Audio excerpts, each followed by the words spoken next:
돌아와서 우리 9-1, 9-2-1번 예시를 같이 확인해서 봤었고 9-2-2번 예시를 같이 탑재해서 열어봅시다. 아까랑 되게 비슷하게 생겼는데 얘는 약간 데이터 흐름 양상이 좀 달라요. 그래서 탑재를 같이 하고 저랑 같이 확인을 해보도록 합시다. 여러분이 느끼기에는 이제 자기 성향에 따라서 조금 오묘하다 느낄 수도 있고 아 그래 이게 바로 C++ 코드지 하고 무릎을 탁 칠 수도 있고 다양한 반응이 나올 것 같습니다. 열어보시면 어째 대부분 똑같아요. 여기도 똑같아요. 약분하는 것도 똑같고 얘도 똑같고 근데 add부터 조금 달라요.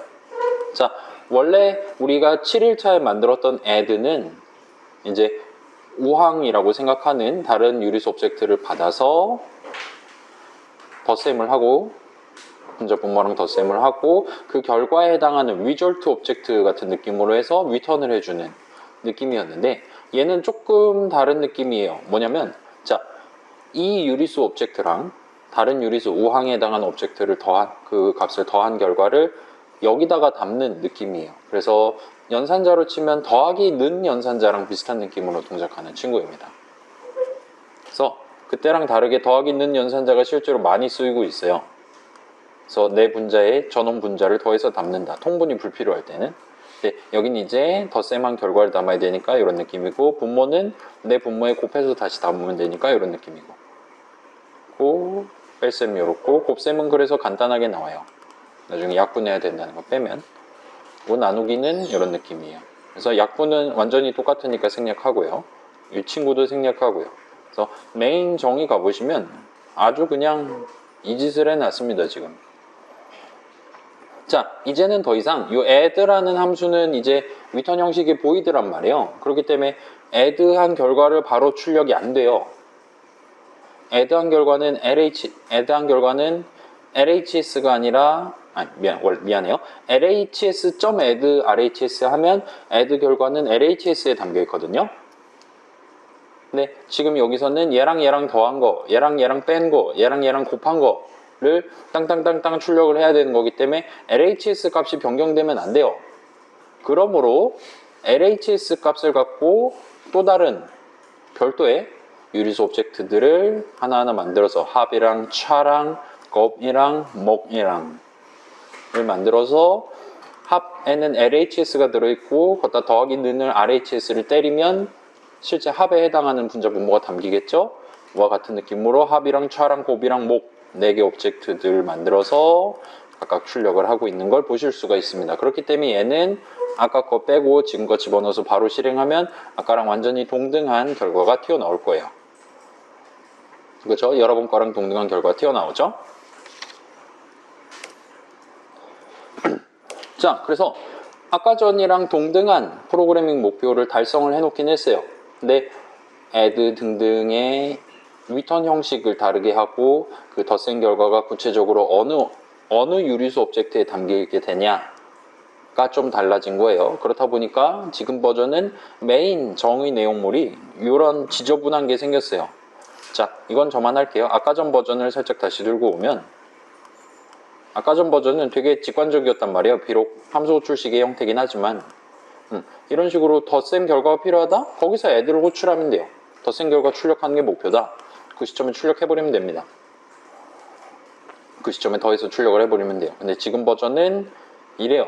나중에 더 해야 되는데 이 자리 출력하려고 하는 바로 이 자리에 덧셈을 하기 위한 수식을 직접 적는 게 안 된단 말이에요. 물론 불가능한 건 아니에요. 어거지든 괄호 이렇게 해서 컴마 연산자 한번 우겨 넣을 수는 있습니다. 물론 그렇긴 하지만 아무튼 애들을 미리 해두고 그 결과를 나중에 출력한다와 같은 느낌으로 그래서 줄수가 좀 길어진 걸 보실 수가 있어요. 괜찮아요? 이전 버전은 아무리 add를 해도 LHS.add 어쩌고저쩌고를 해도 LHS 오브젝트는 절대로 변경되지 않았어요. 실제로 여러분 7일차 코드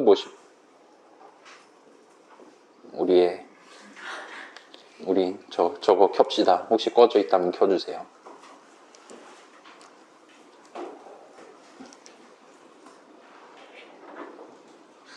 켜져 있나요? 좋습니다. 이전 버전은 여러분 짱 코드 보면 알겠지만 분모는 분자는 해서 바로 때려 넣는 수식은 없었거든요. 그래서 저항 오브젝트의 분자 오브젝트, 분모 오브젝트는 절대 변경되지 않았을 겁니다. 근데 이번 버전은 덧셈 결과가 저항 오브젝트에 그대로 반영되기 때문에 그 내용물이 변경될 수가 있어요. 더하기 0, 빼기 0 하지 않는 이상은요. 변경될 가능성이 매우 농후합니다.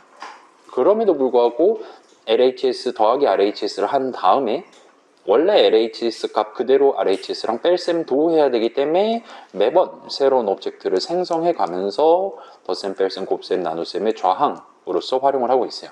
그렇다 보니까 결과적으로 맨 마지막까지 LHS 값은 그대로 남아있을 것이고 출력 결과도 역시나 동일하게 나와 있는 걸 보실 수가 있습니다. 그래서 이건 두 번째 버전이 아까 첫 번째 버전이랑 비교를 할 수 있겠죠. 자, 비교를 한번 해보도록 합시다. 두 버전의 성능을 우린 지금 막 속도 뭐 빠른 애 느린 애를 논하긴 좀 어려우니까 우리 지금 칸권을 얘기하고 있잖아요. 오브젝트 다시 보기잖아요. 동일한 목표 그 두 개의 덧셈 결과, 뺄셈 결과, 곱셈 결과, 나눗셈 결과를 출력한다라는 동일한 목표를 달성하는 도중에 중간중간 생성되고 파괴되고 있는 오브젝트의 수가 각각 몇 개인가를 잰다고 하면, 그러니까 동일한 목표를 더 적은 희생자를 일으키면서 진행하면 성능이 더 좋다라 말할 수 있겠죠. 생성 횟수, 파괴 횟수가 적을수록 좋은 거예요. 자, 그렇게 우리가 성능 지표를 정한다 치면 과연 첫 번째 버전이랑 두 번째 버전 중에 어떤 게 더 고성능이다라고 말할 수 있을까요? 자, 요건 한번 투표를 해봅시다. 첫 번째 버전은 더한 결과를 위턴하는 거예요. 두 번째 버전은 더한 결과를 저항 자리에 담는 거예요. 그리고 첫 번째 버전 메인, 그러니까 이 목표를 실제로 달성하기 위한 코드는 아까 전 버전 돌아가면 얘는 이렇게 생겼습니다. 그래서 선은 두 개가 적혀 있어요. 그죠? 그 다음에 그때그때 필요할 때마다 덧셈, 뺄셈 함수들을 호출해 가면서 하고 있어요. 그럼 덧셈 결과 오브젝트 살짝 나왔다가 죽겠죠? 예를 들면 여기 같은 경우는 직접 메인 짜는 프로그래머가 선언을 4번을 적었어요. 그 다음에 실질적으로 LHS 더하기 RHS가 될 수 있도록 데이터 흐름도 마련해 놨고 나중에 여기 담겨있는 합 오브젝트, 차 오브젝트 등등을 쓰고 있습니다. 자, 여러분 의견은 어때요? 첫 번째 버전이 더 고성능일까요? 두 번째 버전이 더 고성능일까요? 자, 우리 2교시 1등 친구의 의견은 어떻습니까? 아, 네. 좋은 의견 감사합니다. 모르겠다는 의견이 나왔어요. 자, 여러분 의견은 어때요? 첫 번째가 더 나아요? 두 번째가 더 나아요? 자, 일단 생각해 봅시다. 3 더하기 5 하면 하는 도중에 3이 8로 바뀌거나 하진 않잖아요. 저 3은 3이고, 그러니까 n1 더하기 n2, 넘버 더하기 넘버 1 더하기 넘버 2, 인트 변수라 생각해 봅시다. 더하는데 넘버 1이 갑자기 숫자가 바뀌거나 하진 않잖아요. 그렇기 때문에 첫 번째 버전이 더 직관적인 건 맞아요. 그다음에 첫 번째 버전이 메인이 더 깔끔한 건 맞아요. 두 번째 버전은 내가 직접 중간중간 선언을 따박따박 붙여야 됐어요. 왜냐? 목표가 그거였기 때문에. LHS가 변경되지 않아야 된다는 목표가 있었기 때문에. 그런 차이점이 있는 상태에서 여러분 지금 마음속으로 당연히 첫 번째지, 당연히 두 번째지, 이렇게 다양한 의견이 있을 겁니다. 이거 한번 해볼까요? 투표 한번 해볼까요? 자, 난 첫 번째가 더 빠를 것 같, 첫 번째가 더 고성능일 것 같다. 한번 손 들어 볼래요? 아무도 없어. 두 번째가 더 고성능일 것 같다. 한번 손 들어 볼래? 왜 있지? 자, 당신 이유가 뭐예요? 종합 1등 친구. 당신의 이름은 이제 종합 1등입니다. 자, 제가 PDF를 내려봤어요. 그런 말 하지 말고 타당한 이유를 대보세요.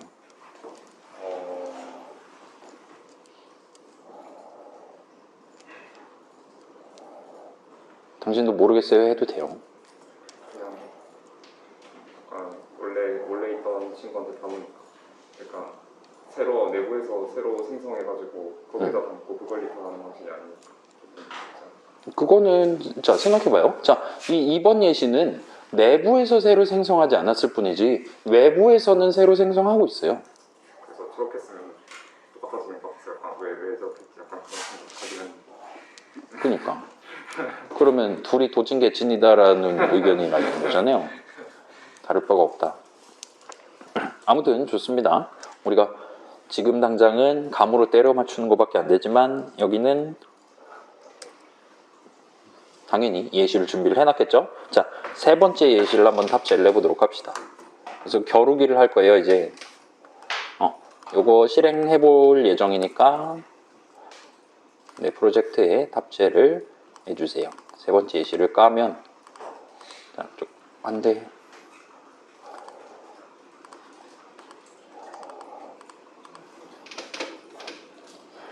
여러분도 지금 열어주세요. 한번 실행해 볼 예정이니까. 그래서 여기는 지금 구조체 정의를 두 개 버전, MK1이랑 MK2, 1번 예시 버전, 2번 예시 버전 두 개를 만들어 놨어요. 그래서 얘는 1번 예시 그걸 들고 왔어요. 얘는 2번 예시 그걸 들고 왔어요. 그 다음에 1번 예시 메인 끌고 왔고요. 2번 예시 메인 끌고 왔습니다. 그게 펑크1이랑 펑크2예요. 괜찮아요? 지금 두 개를 퓨전을 한 겁니다. 이름만 바꿔서 이렇게. 다음에 펑크1을 호출하고 펑크2를 호출하는데 중간에 이런 게 지금 껴있죠. 포인트 카운트라는 함수에 대한 함수 호출식이 적혀있는데 얘만 살짝 구경을 해볼게요. 자, 요거는 원래는 원래 9.3은 얘를 다룰 예정이었는데 아무리 생각해도 우리가 시험은 축제인데 그 축제 기간이 너무 길어질 것 같아서 내일로 미뤄놓은 상태입니다. 내일 다시 설명을 드릴게요. 일단 자, 얘네 둘은 자, 얘는 일단 요 스페시파이어를 제외하면 인트 변수예요. 갖다 0을 담고 스타트를 할 겁니다. 이제 인트 같은 거 쓸 때는 중괄호 표현 여러분 조금 보기 불편할 수 있으니까 얘 사실 얘 지금 이런 느낌인 거죠. 지금 기본 생성자 호출한 거랑 똑같아요. 근데 int 더블 같은 거 다룰 때는 그냥 는을 쓰도록 하겠습니다. 아무튼 자, 생성자가 몇 번 호출됐냐? 처음엔 0번이죠. 그래서 0을 담고 스타트 할 거예요. 파괴자가 몇 번 호출됐냐? 0번이에요. 그 다음에 나중에 자, 요 MK1 친구는 몇 번 생성되고 몇 번 파괴됐음 하고 출력을 하려고 이렇게 함수도 마련을 해왔습니다. 자, 요거 두 개 지금 마우스 한번 갖다 대볼래요? 카운터 어쩌고 마우스 갖다 대면 자, 스태틱 인라인은 제가 붙였어요. 인트도 제가 붙였어요. 그 다음에 콜론이 지금 박혀있죠? 그래서 요 친구 거라고 지금 나와 있는 걸로 보시면 됩니다. 얘도 마찬가지예요. 그래서 지금 MK1은 요렇고 이 상태에서 조금 내려가면 MK2도 완전 동등한 느낌으로 왜냐면 복붙을 해놨으니까요. 복붙해서 동일한 내용 적어놨고 여기다 마우스 갖다 대면 얘는 또 MK2 콜론 해갖고 나와요. 이 데이터뿐만 아니라 함수 또한 MK2 콜론 해서 나오고 스태틱 인라인이 붙어있는 걸 보실 수 있습니다. 아무튼 그래서 여기다가는 MK2 버전 유리수가 총 몇 번 생성되나를 카운팅을 할 거예요. 어떻게 카운팅하면 되나요? 자, C++에서 어떤 오브젝트를 새로 생성한다라면 무조건 생성자 호출이 일어난다 그랬죠. int 더블 같은 예외 제외하면 그래서 지금 생성자 정의 안에다가 저거에 대한 플러스를 해놨어요. 그래서 얘가 호출될 때마다 저 값은 1씩 증가할 겁니다. 그 다음에 파괴자가 호출될 때마다 아무 일도 안 하던 거에서 이제 카운트를 증가시키는 거 잡을 줬어요. 그래서 파괴자가 10번 호출된다. 맨 나중에 얘는 10이 될 거예요. 그죠? 그래서 최종적으로 얘를 호출하면 이제까지 각각 몇 번 카운팅이 됐나, 몇 번 플러스 됐나를 볼 수가 있습니다. 그래서 지금 보면 유리수 오브젝트를 실질적으로 사용하는 모든 코드는 펑크1이랑 펑크2에 다 몰아놨어요. 그래서 얘 함수 호출식 계산이 끝나면 유리수랑 관련된 모든 작업들은 끝나게 됩니다. 지금 모든 유리수 오브젝트들은 요 각각의 선언 내지는 요 수식에 의해서 생성되고 파괴될 거기 때문에 이 닿는 중괄호 만나는 시점에 모든 유리수들이 다 파괴되는 게 보장돼요. 지금 막 전역 유리수 오브젝트 막 그런 거 한 거 아니니까요. 그래서 저거 다 끝나면 총 몇 번 생성되고 총 몇 번 파괴됐나를 볼 수 있어요. 그래서 통계를 내는 거죠. 자, 그랬을 때 펑크1 버전이랑 펑크2 버전 과연 누가 더 고성능인지 생성 횟수와 파괴 횟수가 더 작은 애가 누군지를 드디어 정답을 알아내실 수가 있어요. 자, 제가 이거 GCC에선 테스트 안 해봤거든요. 그래서 이따가 맥쟁이들은 몇몇 나오나 한번 확인해 주세요. 실행하면 일단 윈도우 기준, 비주얼 스튜디오 기준으로 MK1은 6번 생성되고 14번 파괴됐어요. 자, 여러분 한 번 태어났는데 지금 1.33번 죽은 거예요. 그리고 자, MK2 버전은 의외로 생성자 호출은 2번밖에 발생하지 않았어요. 파괴는 5배나 많이 발생했습니다. 10번 파괴됐대요. 이게 지금 what the hell is going on이죠?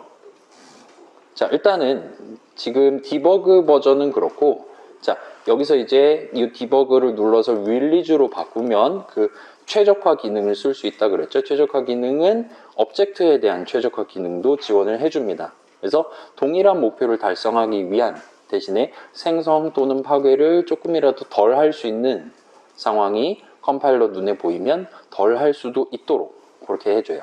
그래서 릴리즈로 바꾸고 다시 해보면, 자, 요거는 비교용으로 제 거는 띄워드릴게요. 이 상태에서 여러분 컴퓨터에서 릴리즈로 바꾸고 한번 실행해 보세요. 그럼 숫자가 달라지는 게 눈에 보이겠죠? 일단 자, 윈도우 기준으로 전부 다 이렇게 뜨죠. 지금 64에 20 뜰 거예요 아마. 자, 맥쟁이들은 몇 뜨나요? 62에 20. 좋아요.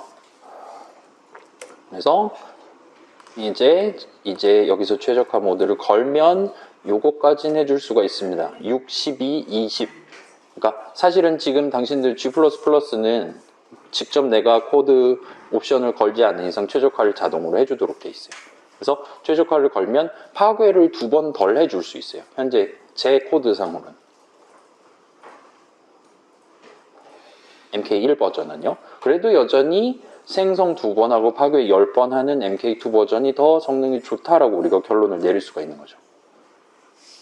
동일한 목표를 달성하는 데 있어서. 그래서 얘는 지금 비직관적임에도 불구하고 펑크2는 일단 더한 결과가 있는 오브젝트 착착착 담아놓고 나중에 거기 담겨있는 걸 출력한다 와 같이 그때그때 필요할 때 덧셈을 하는 거에 비해서 비직관적인 데이터 흐름을 발생시킴에도 불구하고 칸권의 입장에서 오브젝트의 생성과 파괴 입장에서는 조금 더 프렌들리하게, 그래서 환경 친화적인, 오브젝트 친화적인 버전이 2번째 버전이었다라는 결론을 우리가 내볼 수가 있습니다. 자, 그래서 의외로 직관적인 것보다 비직관적인 게 더 오브젝트 친화적이라고 나오고 있어요. 그 다음에 디버그가 아닌 릴리즈 모드로 컴파일을 진행해서 실행해도 여전히 조금 깎이긴 했지만 여전히 MK2 버전이 더 유리하다라고 나오고 있는 걸 보실 수가 있습니다. 정말 이상한 동네죠. 자, 근데 얘는 사실 그렇다 치고 더 이상한 거는 생성 횟수는 2번인데 파괴는 10번 했다 막 이런 지금 카운팅이 나오고 있는 거예요. 자, 지금 저 플러스 카운트는 다른 곳에서 절대 하지 않을 거거든요. 저 생성자 중괄안에 저 부분에서만 저 변수의 값을 1씩 증가시킵니다. 파괴자도 마찬가지고요. 생성자도 마찬가지고요. 그렇기 때문에 다른 데서 지금 막 해킹이 발생하거나 그런 건 아니거든요. 그리고 지금 자, 이게 다 지금 자동 방식으로 오브젝트에 대한 칸을 잡아서 쓰고 있잖아요. 그렇기 때문에 생성자 호출, 파괴자 호출은 컴파일러에 의해서 반드시 이루어졌어요. 닫는 중괄호 만나면 싹 다 죽습니다. 또는 그 전에 죽거나요. 그 다음에 생성자 정의, 파괴자 정의 둘 다 안에 분기 흐름은 없어요. 그렇기 때문에 카운트는 호출될 때마다 무조건 더하기 되도록 돼 있음에도 불구하고 덧셈 결과가 지금 서로 2랑 10으로 또는 6이랑 12로 제대로 합산이 되고 있지 않는 걸 볼 수 있어요. 자, 이유가 뭘까요? 일단 둘 중에 하나는 진실을 말하고 있어요. 한 명은 그 짓을 지금 고하고 있습니다. 그러면 파괴자가 그걸 부풀려서 말하진 않겠죠? 2명 죽여놓고 10명 죽였다, 뭔 사이코패스 같잖아요, 그러면. 그러진 않을 것 같아요. 그러니까 생성자 쪽에 지금 문제가 있는 것 같습니다. 그러면 지금 생성자 쪽에서 집계가 잘 안 되고 있는 이유는 뭘까요? 1번, 사실 C++에서는 생성자 호출 반드시 해야 된다. 지금 저 앞에 있는 저 강사가 얘기했음에도 불구하고 필요에 따라서는 그렇지 않을 수도 있다. 이 동네에도 전문용어로 유도리라고 하죠. 그런 편의주의적인 관점들이 들어가 있는 동네다가 1번이고, 2번 다른 이유가 있을까요? 일단 1번은 거짓이에요. 일단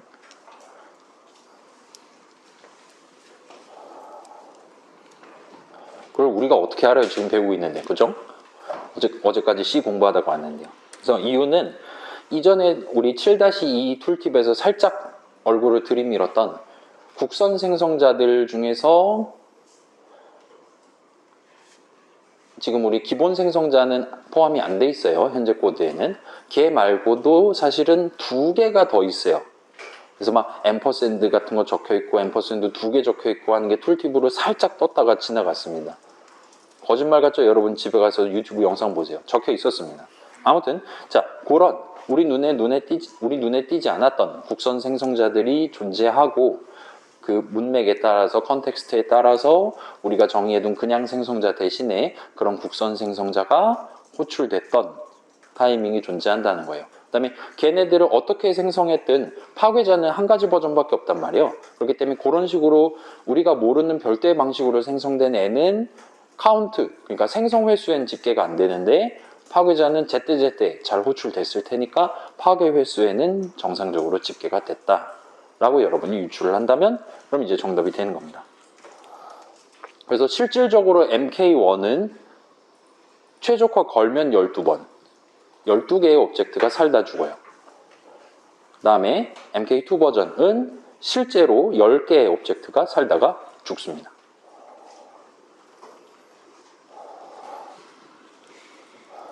괜찮아요? 나쁘지 않죠? 자, 그래서 요거는 4번 예시를 한번 구경을 해보고 봅시다. 지금 빠르게 집에 가기 위해. 자, 여러분 다음에 저한테 이제 퇴근해야 된다 압박을 주는 시간대는 5시 50분이 아니라 6시 50분이죠. 꼭 저한테 어필을 해주세요. 그래서 4번 예시를 한번 보도록 합시다.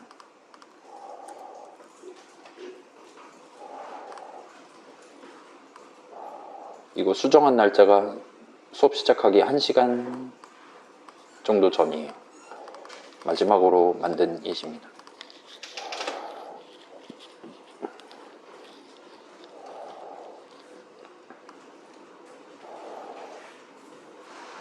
자, 한번 열어보면 아까보다 더 뭐 인라인 어쩌고저쩌고 변수들이 더 많이 선언되어 있는 상태예요. 그래서 노말한 컨스트럭터를 호출한 적이 몇 번이냐. 그 다음에 우리 첫 슬라이드에 살짝 스포일 됐었던 복사 생성자가 몇 번 호출됐냐. 이동 생성자가 몇 번 호출됐냐. 그 다음에 파괴자 호출도 2가지 버전으로 지금 나눠서 집계를 하려고 합니다. 그 다음에 포인트 카운트도 혹시나 여러분 조금 불편할 수 있을까봐 여기는 한국말로 적어놨어요. UTF-8이니까 맥에서도 한국말 잘 나올 거예요. 그 다음에 요거는 클리어 카운트라 그래갖고 요것도 추가를 해놨어요. 얘 호출하면 얘네들 값을 다 빵으로 만들 겁니다. 지금 MK1, MK2 그거 안 달려있잖아요. 여긴 지금 한 가지 버전밖에 없는 상태고 그 한 가지 버전은 메인을 토대로 유출을 못하네. 잠깐만요. 돌아가서 볼게요. 지금 어디 있냐. 유출을 해보면 이런 느낌으로 지금 add의 형식 잡혀있는 걸 봐선 MK1 첫 번째 예시 우리가 직관적이라고 생각했었던 그 친구를 들고 와서 위에다가 요상한 거를 더 붙여놓고 그 아래에서 생성자 정의를 조금 더 많이 적어놓은 상태예요. 그래서 얘는 이제까지 썼었던 일반 생성자죠. 여긴 지금 기본 생성자는 없어요. 그러니까 일반 생성자는 얘밖에 없어요. 그리고 그 아래에 있는 건 복사 생성자, 카피 컨스트럭터라고 부르는 친구예요. 복사 생성자, 어떤 형식에 대한 복사 생성자를 여러분이 정의하고 싶다라면 이런 식으로 적어두셔야만 합니다. 그래서 어떻게 적어두냐? 똑같아요. 나만 인수를 하나 봤는데 걔가 저런 느낌입니다. 컨스트가 붙어야 돼요. 우리 컨스트 어디서 나왔나요? 그 르발류 할 때 나왔잖아요. 에밸류 할 때. 그때랑 비슷한 뉘앙스가 여기도 들어있고 앰퍼샌드는 연산자였죠? 그렇긴 한데 일단 여기 박혀있는 느낌입니다. 그래서 얘 어더로 특정되는 유리수 오브젝트의 사본이 될 수 있도록 이 오브젝트를 이니셜라이즈 하는 거예요. 그래서 내분자는 전원 분자랑 같아야 돼요. 그렇게 이니셜라이즈 해요. 내분 모두 마찬가지예요. 그렇게 하면 이니셜라이즈는 그러니까 복사 쟤랑 똑같은 유리수 값을 가지게 되니까 더 이상 할 건 없고 카운트만 증가시킵니다. 여기선 약분을 호출을 안 해요. 왜냐? 걔가 100% 기억 분수로 남아있을 거거든요. add 할 때 약분하고 등등등 모든 분자 분모값이 변경되는 케이스에 대해서 약분을 하고 있기 때문에 여기선 굳이 내가 약분을 한 번 더 할 필요가 없습니다. 실제로 분자 분모는 바뀌지 않을 거예요. 그래서 카운트만 하고 있습니다. 자, 그 다음 이동 생성자예요. 이동 생성자는 일단 const는 안 붙고 대신에 앰퍼샌드를 2개 붙여요. 자, 이거 우리 4- 몇 번 예시에서 별별별별별별별 하는 거 봤죠? 그 펑크 이름에다가 막 장난질한 거 있었잖아요. 거기서도 앰퍼샌드 연산자를 2번 연거푸 붙이면 무조건 터진다는 얘기를 했는데 왜냐면 앰퍼샌드 연산자 계산하면 위치 값이 나오는 거지 어떤 칸이 나오는 건 아니거든요. 앰퍼샌드 연산자 붙인 수식은 기본적으로 L밸류 수식이 될 수 없습니다. 그렇기 때문에 앰퍼샌드 연산자 한 번 더 붙이는 건 안 돼요. 라고 우리가 알고 있는데 여기서는 심지어 수식도 아닌 인수 선언에다가 앰퍼샌드 2개를 달고 있어요. 일단 그러려니 합시다. 그래서 실질적으로 하는 건 위에 거랑 똑같아요. 그리고 얘는 제가 이거를 숨겨놨어요. 사실 위에다가 필드, 아니 미안해요. 이 필드라고 하네. 그 멤버 변수 선언 하나를 숨겨놨습니다. isMoved라는 불 형식 컨트롤 클릭하면 보실 수 있을 거예요. 여기 숨겨놨었어요. 그래서 isMoved 얘가 지금 이동을 당했냐? 아직 이동 당한 적이 없다면 false, 이동 당한 적이 한 번이라도 있다면 true가 담길 수 있도록 int 2개뿐만 아니라 불 형식 값도 하나씩 가져갈 수 있도록 선언을 해놨습니다. 그래서 얘는 other object에 있는 온갖 멤버들에 담겨있는 중요한 정보들을 다 뜯어서 강탈을 해오는 거예요. 그래서 근데 int 값은 강탈해온다고 걔가 막 슬퍼하거나 그런 건 아니긴 한데 그래서 실질적으로는 복사긴 한데 개념상으로는 지금 이동을 하고 있는 겁니다.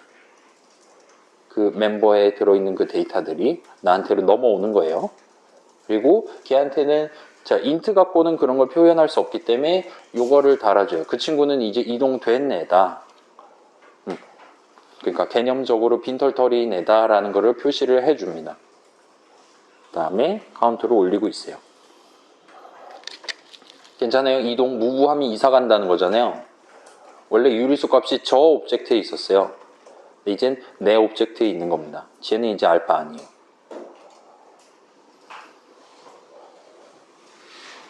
일단은 그러려니 합시다. 이동 개념은 강탈을 해오는 거예요. 복사 개념은 걔가 들고 있는 거랑 똑같은 거를 나한테도 뿅 하고 만들어서 내가 들고 있게 되는 거예요.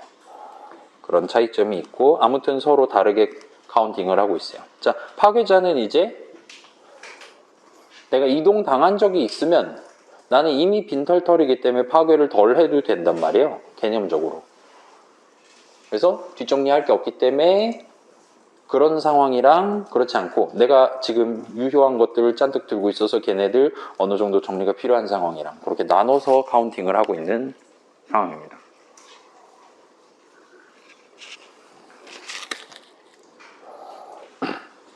그리고 요 밑에는 똑같아요. 첫 번째 버전이랑. 그래서 메인만 보시면 될 것 같아요.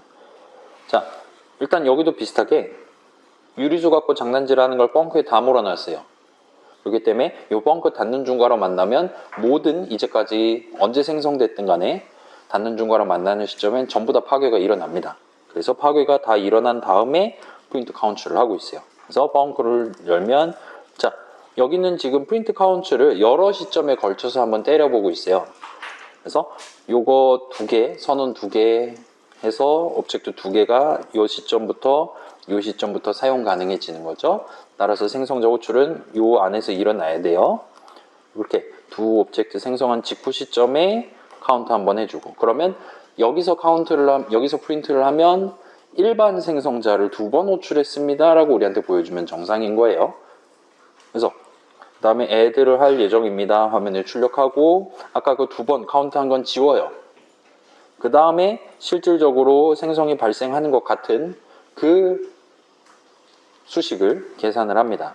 그러면 요 시점부터 요 시점 사이, 달리 말하면 요 add 호출식 계산하는 사이 총 몇 개의 오브젝트가 생성되며 파괴됐냐, 구체적으로 어떤 식으로 생성되고 혹시나 뜯겨나간 애는 있나 없나를 보실 수가 있을 거예요. 그거를 덧셈에 대해서, 뺄셈에 대해서, 곱셈, 나눗셈에 대해서. 그 다음에 마지막으로 닫는 중괄호 만나기 직전에 클리어를 하고 그 다음에 닫는 중괄호 만난 다음 직후에 프린트를 하면 닫는 중괄호 내용을 실행하면서 몇 명이 생성되거나 파괴됐나를 볼 수가 있겠죠. 그런 식으로 지금 코드를 구성을 해 놓은 상태입니다. 그래서 이거 혹시나 릴리즈 돼 있으면 다시 디버그로 바꿔주시고요. 한번 실행을 해보세요. 실행하면 재밌는 결과가 나올 겁니다. 저한테 재밌는 결과가 나올 거예요. 그래서 자, 요 코드 내용이랑 덧대서 보면 되죠. 자, 돋보기 있는 님을 모셔올게요.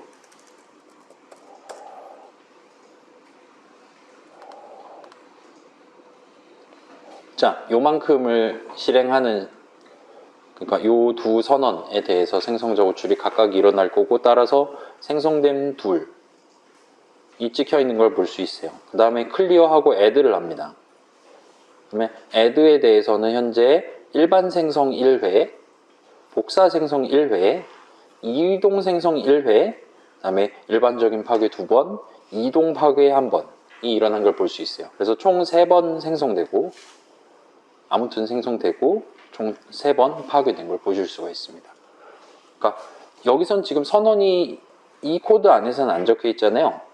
그럼에도 불구하고 이 부분 저 함수 호출식 계산하는 과정에 3명의 무고한 희생자가 발생한 거예요. 한 명은 복사됐고요. 한 명은 남의 거 뜯어오는 애가 한 명 있었고요. 한 명은 분자 본모 직접 정해서 생성하는 타이밍이 한 번 있었어요. 자, 덧셈이랑 뺄셈은 사실상 다를 바가 없으니까 똑같아야겠죠? 그래서 뺄셈도 똑같이 111 한 번씩, 그 다음에 파괴 2번, 이동 당한 다음에 빈털터리인 상태에서 파괴된 거 한 번 일어나는 걸 볼 수 있어요. 그 다음에 곱셈도 11121, 나눗셈도 11121인 걸 보실 수가 있습니다. 그 다음에 여기서 이제 펑크 닫는 중괄호 만나기 전에 카운트 다 빵으로 만들었어요. 그 다음에 닫는 중괄호 거쳐간 직후, 노란 화살표가 1로 넘어온 직후에 다시 보니까 파괴가 2번 된 걸 볼 수 있습니다. 자, 이 2번의 파괴는 당연히 유추할 수 있죠. 이 2번의 파괴는 이 두 선언에 의해서 만들어졌던 진짜 LHS 오브젝트, RHS 오브젝트에 대한 파괴가 닫는 중괄호 만나는 시점에 쟤네들에 대한 칸은 다 자동 방식으로 잡혀 있었잖아요. 여기서 해제되면서 해제하기 직전에, 소멸되기 직전에 파괴자를 실질적으로 호출을 했다라는 걸 확인할 수 있겠죠. 자, 그러면 일단 이런 결과가 지금 튀어나온 겁니다. 돋보기를 다시 끄고, 그러면 아까 전에 최적화했을 때 파괴를 2번 덜 했잖아요. 생성을 2번 덜한 셈이에요. 이 릴리즈로 다시 바꾸고 어디서 최적화가 발생했나 한번 구경을 해봅시다. 그걸 토대로 본다면 조금 더 많은 정보를 가져가실 수 있을 거예요. 그래서 어디서 일어났냐면, 봐봐요. 덧셈 곱셈은 똑같아요. 아니, 미안해요. 덧셈 뺄셈은 똑같아요. 11121이에요. 한 번씩, 그 다음에 셋 다 파괴. 곱셈이랑 나눗셈에서 이동을 한 번 덜 하고 있습니다. 현재 나와 있는 거 상으로는 그래요. 그래서 일반 생성 한 번, 복사 생성 한 번 하고 이동은 없었어요. 그래서 일반 생성에 대한 파괴, 복사 생성에 대한 파괴가 일어났습니다. 디바이드도 마찬가지고요. 그 다음에 요거 파괴 2번은 아까랑 똑같이 LHS랑 RHS 오브젝트에 대한 파괴예요. 자, 통계적으로 봤을 땐 이래요. 그러니까 저 생성자들 중에 무조건 하나가 골라져서 호출이 된 거예요. 어떤 새로운 유리수 오브젝트를 중간중간 만들어야 되는 시점에. 그 다음에 파괴자도 따박따박 잘 호출되고 있어요. 만약에 이동 생성자가 호출됐다. 그러면 누군가 거를 지금 뜯어온 거란 말이에요. 새로운 오브젝트를 만들기 위해 옛날 오브젝트 하나를 인질로 잡아와서 걔 거를 다 뜯어간 거예요. 그래서 뜯긴 해도 유리수 오브젝트가 맞잖아요. 걔가 파괴될 땐 빈털터리인 상태에서 파괴됐음이라고 카운팅이 잘 되고 있는 걸 보실 수가 있죠. 이렇게 해서 횟수가 잘 맞아 떨어지는 걸 볼 수 있습니다. 그래서 덧셈의 3명, 덧셈 3명, 뺄셈 3명, 곱셈 2명, 나눗셈 2명. 맞나? 잠깐만요. 괜찮아요? 덧셈 3명, 뺄셈 3명, 곱셈 2명, 나눗셈 2명. 그 다음에 LHS, RHS까지 2명. 합이 12명의 유리수 오브젝트가 이 프로그램을 만들기 위해, 이 영화를 촬영하기 위해 나고 지게 된 거죠. 자, 여기까지 보면 통계적인 거고, 이제 구체적으로 과연 복사 생성이란 건 언제 발생하나 같은 걸 확인하려면 이제 디버그 모드를 사용하시는 게 더 편할 거예요. 이런 식으로 나눠서 코드 짜는 건 너무 귀찮으니까. 그래서 디버그 모드 보고 싶어요, 여러분? 자, 강하게 고개를 젓는 사람 한 명 있었고요.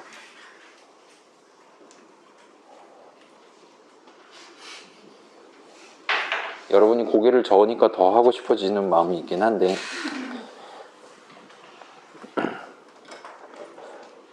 자, 그러면 한 번만 자, 애드만 할게요. 그러면 일단 요건 확실하죠. LHS랑 아니 그래요. LHS랑 RHS 요 선언이랑 요 선언에 의해서 적당한 타이밍에 생성자 호출은 발생을 합니다. 그 다음에 이거 릴리즈를 끌게요. 지금 디버그 할 거니까. 그래서 생성자 여는 중괄호들에다가 점을 찍어 놓고 스타트를 해봅시다. 파괴자도 마찬가지고. 자, 이렇게 해서 F5 누르면, 자, 여러분도 지금 보고 싶은 사람도 있으니까 뭘 한 거냐? 이 4번 예시 생성자 정의 여는, 쟤또 저러고 있네. 잠깐만요. 자, 다시 이렇게 할게요. 생성자 정의, 파괴자 정의, 여는 중괄호에다가 빨간색 점 F9라든가 여기 클릭해서 찍어주시면 돼요. 총 5군데가 있습니다. 미안해요. 4군데가 있습니다. 그 상태에서 F5를 눌러주시면 돼요. 그러면 가장 처음에 일반 생성자가 호출됐어요. 이 상태에서 뭘 보면 되냐? 요 레지스터 있는 여기 밑에 보시면 호출 스택이라는 친구가 있을 거예요. 만약에 이거 없다, 디버그의 창에 호출 스택이 있습니다. 이걸 누르시면 돼요. 호출 스택을 보면 얘가 이제 쉽게 얘기하면 그 우리 오토매틱 위치, 오토매틱 칸들은 이 호출 스택이라는 별도의 공간에 잡히거나 해제가 되게 되는데, 그래서 맨 처음에 메인이 호출됐고 메인이 펑크를 호출하고 메인은 아직 끝나지 않은 상태에서 펑크가 호출됐고 펑크가 지금 이 생성자를 호출을 방금 시작했습니다 같은 정보가 여기 담겨 있게 됩니다. 그래서 여기 살짝 밑으로 내려가서 펑크 줄 219 같은 느낌으로 적혀 있는 거를 더블 클릭을 해보세요. 그러면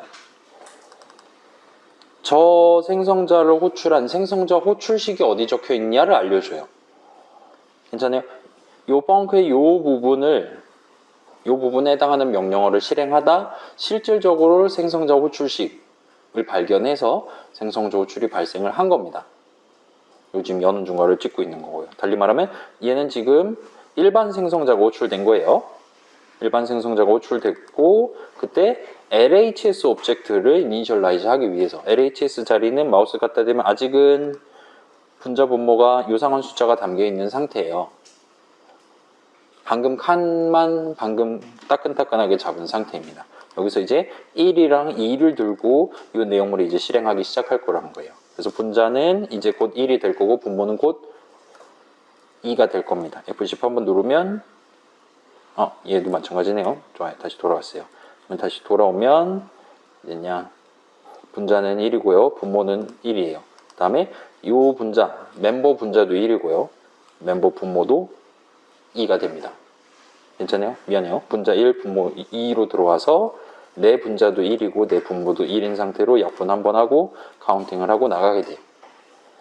그래서 카운팅하고 나가면 당연히 1로 돌아오겠죠. 여기서 호출했으니까. 여기서 특별히 더 할 일 없고 F10 한 번 더 누르면 이제 그 아래에 대해서 또 한 번 생성자 호출을 하게 되겠죠. 그래서 F10 누르면 또 동일하게 일반 생성자로 오게 되고 여기서는 3분의 2에 해당하는 분자 분모가 담기게 되겠죠. 그래서 여기서 F10 누를 때 빨간 점에 안 들어간다는 건 생성자 호출을 저 문장에서는 안 하고 있다는 의미가 되는 거예요. 그래서 여기서 유리수 오브젝트 만들어질 일 없고 얘도 마찬가지로 없고 클리어할 때도 없고 이제 add를 호출을 할 건데 F10을 한 번 더 누르면 이런 식으로 복사 생성자가 한 번 호출이 됩니다. 어디서 호출되냐? 펑크 한번 또 더블 클릭해 볼까요? 요거를 막 계산하려는 시점에 생성자가 호출이 되고 있어요. 달리 말하면 펑크에서 지금 생성자를 호출했다라고 여러분이 보셔도 돼요. 근데 여기서 생성자가 왜 호출되냐? 자, 생각해봐요. 이건 저만 다시 돌아와서 볼게요. 아이고, 이름이 똑같네. 프린트 넘버, 인트 넘버, 출력. 이런 나 대신 출력을 해주는 까만 창에 데이터를 던져주는 함수가 있다 칩시다. 그러면 자, 이 넘버는 현재 인트 형식이죠. 그러면 이 넘버에 해당하는 인트 오브젝트는 언제 생성되나요? 일단 이 넘버는 어토매틱 위치를 갖죠. 그렇기 때문에 호출되는 시점에 인수의 위치도 결정됩니다. 그리고 인수 칸도 그때 형성되고요. 인수 오브젝트도 그때 생성됩니다. 언제? 이 프린트 넘버에 대한 함수 호출식을 계산하기 시작할 때, 이 연운 준거를 만나기도 전에 미리 메모리상의 적당한 위치, 곧 넘버 자리가 될 바로 그 위치에 인트 오브젝트를 딱딱 생성하고 내용물을 실행하기 시작해요. 그래서 여기서도 비슷해요. 이 RHS라는 유리수 오브젝트를 가지고 실제로 지금 생성하고 있는 건 이 other라는 오브젝트예요. 그래서 마치 이 other에다가 RHS 해가지고 이니셜라이즈 하는 느낌으로 가게 됩니다. 근데 RHS는 명백히 펑크에서 선언한 오브젝트잖아요. 그렇기 때문에 제 걸 막 강탈해 오면 안 돼요. 애도 호출하고 그런 동안. 그렇기 때문에 강탈은 하지 않고 젠틀하게 걔가 3분의 2네 그럼 나도 3분의 2 하면서 복사를 할 수 있도록 복사 생성자로 호출을 해줍니다. 그래서 RHS의 사본이 돼요. 이 other라는 새로운 오브젝트는요. 괜찮아요? 자, 이 other 오브젝트는 add를 호출하는 시점에 생성되는 RHS랑은 별개의 오브젝트예요. 그리고 호출하는 때 괄호 안에 RHS를 넣었기 때문에 걔의 사본으로서 생성되게 됩니다. 그래서 복사 생성자가 호출돼요.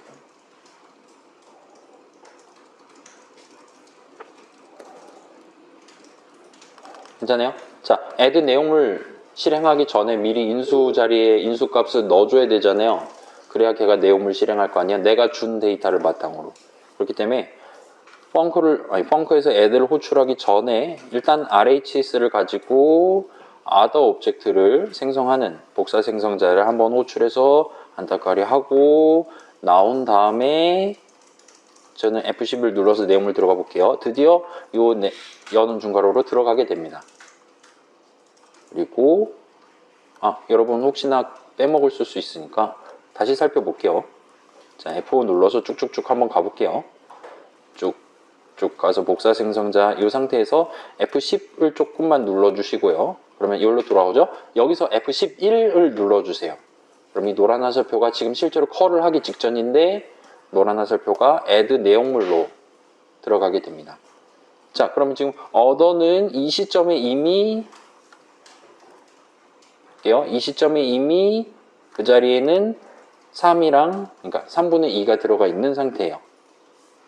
RHS 4번이 되어 있는 상태로 내용물 실행을 시작하게 됩니다. 그래서 지금 LHS 분모랑 다르니까 통분을 해야 되는 상황이고 통분 필요해가지고 지금 적혀있는 건 선언이 적혀 있어요. 자, 이에 보면 리절트 해갖고 중괄호 열고 닫고 하면 얘는 지금 일반적인 생성자로 호출해야 되는 타이밍이죠. 실제로도 여기서 F10 누르면 여기서 일반 생성자가 호출됩니다. 그래서 분자는 그렇게 통분해서 곱한 거, 분모는 통분해서 곱한 거가 될 수 있도록 분자값 7, 분모값 6이 돼요. 그 다음에 약분은 지금 아까도 살짝 지나갔는데 약분을 하는 동안은 지금 생성자 호출이 안 되고 있죠. 왜냐? 약분은 그 분자값, 분모값을 변경하는 거지 약분하는 과정에 새로운 유리수 오브젝트가 나오지는 않을 거거든요. 그래서 이렇게 생성자 호출 끝나면 리절트 오브젝트가 만들어지고 리절트의 약분은 불필요하긴 하지만 적혀있긴 하지만 생성자 호출 안 할 거고 그래서 나갈 거예요. 자, 리턴문까지 돌아왔어요. 여기까지 호출을 하기 위해 other object가 RHS 4번이 되도록 복사를 한번 했어요. 내용물 들어오기 위해. 다음에 안에서 일반 생성을 한번 했어요. 결과 오브젝트에 덧셈 결과에 해당하는 분자 분모 값을 담기 위해 그렇게 만들어 놨어요. 여기서 이제 리턴문을 호출할 겁니다. 아니, 리턴문을 실행할 겁니다. 자, 여기서 리턴문을 실행할 때 이동 생성자가 호출이 돼요. 그리고 그래서 이동이 끝나면 F10 한 번 더 누르면 여기서 또 파괴가 발생하기 시작합니다. 자, 이 파괴는 어디서 발생하냐? 지금 이 리절트 선언을 한번 보실래요? 위에 지금 어디 적혀 있어요? 이 else 부분 요 여는 중괄호 닫는 중괄호 사이에 적혀 있잖아요. 자, 이 리절트 오브젝트는 이 시점에 파괴가 일어나야 돼요. 그죠?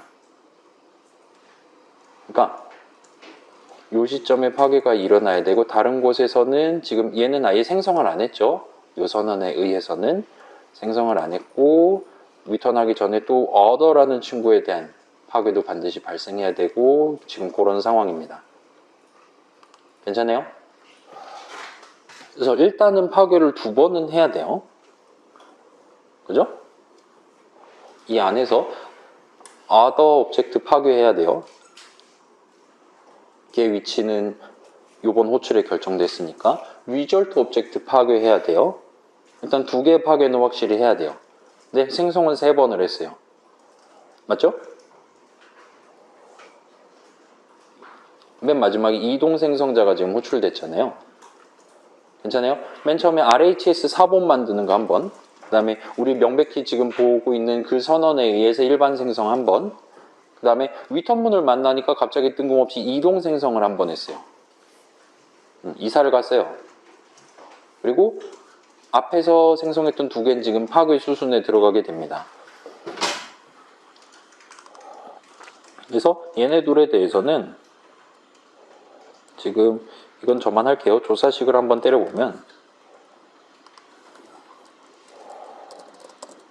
분자는 7이 내고요. 분모는 6이 내요.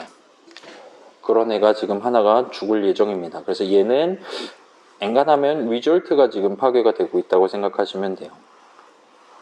그래서 지금 이스 무브드가 true란 말이에요. 지금 도약을 한번 하긴 했는데 요 조금만 돌아옵시다. 방금 내용은 잊어주세요. 자, 이동 생성자예요. 괜찮아요? 지금 생성자는 3번 호출됐어요. 애들을 하는 동안 3명이 태어났습니다. 애기들이. 그리고 이 함수 정의 내용물이 끝나기 전에 2명은 일단 확실히 죽을 거예요. 그러면 누가 이동된 걸까요? 그리고 이동을 왜 해야 되나요? 라는 질문을 한다면, 자, 이동 생성자는 어디서 호출됐냐? 리턴문에서 호출됐어요. 어디 있냐? 지금 이 부분에서 지금 대량 학살이 발생할 거란 말이에요. 여기서 이동을 한다는 건 뭘 의미하는 거냐? 자, 지금 이 add는 함수죠. 리턴 형식은 뭐죠? 유리수죠. 그 리턴 값은 누가 사용하는 건가요?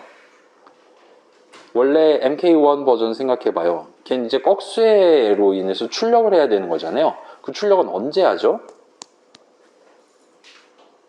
add가 끝난 다음에 하죠. 근데 C++는 그러니까 리턴 값이라고 얘기하고 있는데 값만 따로 다루지 않아요. 걔가 담겨있는 칸까지 세트로 해서 오브젝트로 다룹니다. 그렇기 때문에 여기서 지금 덧셈한 결과에 해당하는 오브젝트는 당연히 지금 시점에, 지금 덧셈 결과 딱 결정되어 있는 지금 시점에 생성돼야 되고요. 펑크 닫힌 다음에 생성을 못해요.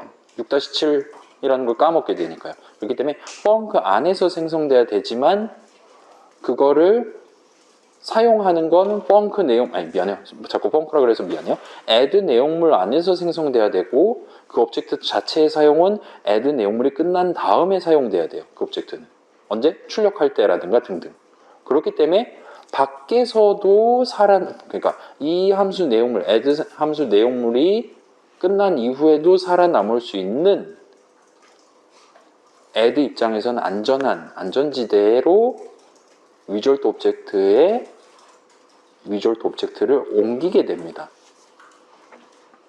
미리 정해놨어요. 이거 함수 호출 끝나면 저 위치에 결과에 위졸트에 해당하는 거 뜯어갖고 옮겨 놓을 테니까 네가 알아서 출력하든지 마음대로 해라 라고 위치는 정해놨어요. 거기다가 이동생성자를 호출해서 6분의 7의 실질적인 사본 의미 관점에선 그 데이터를 뜯어서 옮겨 놓는 거예요. 그 작업을 지금 하고 있는 거예요. 그래서 위졸트가, 그러니까 여기서 지금 만든 일반 생성자로 만든 위졸트 오브젝트가 그 뜯김의 대상이 됐고요.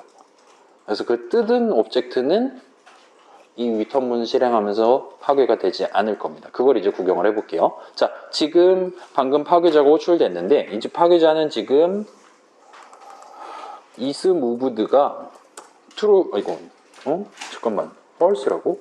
미안해요. 이 친구는 true예요. isMoved가 true인 친구예요. 그래서 여기 지금 파괴자가 호출된 걔는 위졸트 오브젝트가 맞아요. 6분의 7이 담겨 있고 걔 원래 데이터는 안전지대로 옮기느라 지금 뜯겨 나가 있는 상태. 걔가 지금 파괴가 됩니다. 그래서 파괴가 되고 여기서 F10 한 번 더 누르면 한 명이 더 죽어야 돼요. 지금 닫는 중간으로 만나기 전에 누가 죽어야 되냐? 당연히 3분의 2 other 오브젝트가 죽어야 됩니다. 인수 오브젝트. 그죠? 인수의 위치는 호출할 때 결정되고 이제 내용물 실행을 끝낼 거란 말이에요. 아까 일반 생성자로 생성한 other 오브젝트를 죽입니다. 그래서 걔는 뜯겨나간 적이 없거든요. 그래서 걔는 일반적인 파괴를 당할 거예요. 그럼 이제 3명이 살았어요. 그 있잖아요. 그 트레일러에 뭐였지? 3명이 오리라? 그 있잖아요. 아무튼 3명이 살고 2명이 죽었어요. 한 명은 안전지대로 지금 피신해 있는 상태입니다. 피신 시키느라 이동 생성을 한 상태예요. 그 상태에서 이제 F10 누르면 드디어 닫는 중괄호를 만나러 가죠. 그리고 애들 내용물 실행이 끝이 나요. 그래서 펑크로 돌아옵니다. 그러면 요 함수 출식의 계산 결과 값에 해당하는 오브젝트는 안전지대에 지금 살아있는 거예요. 6분의 7이 담겨있는 채로.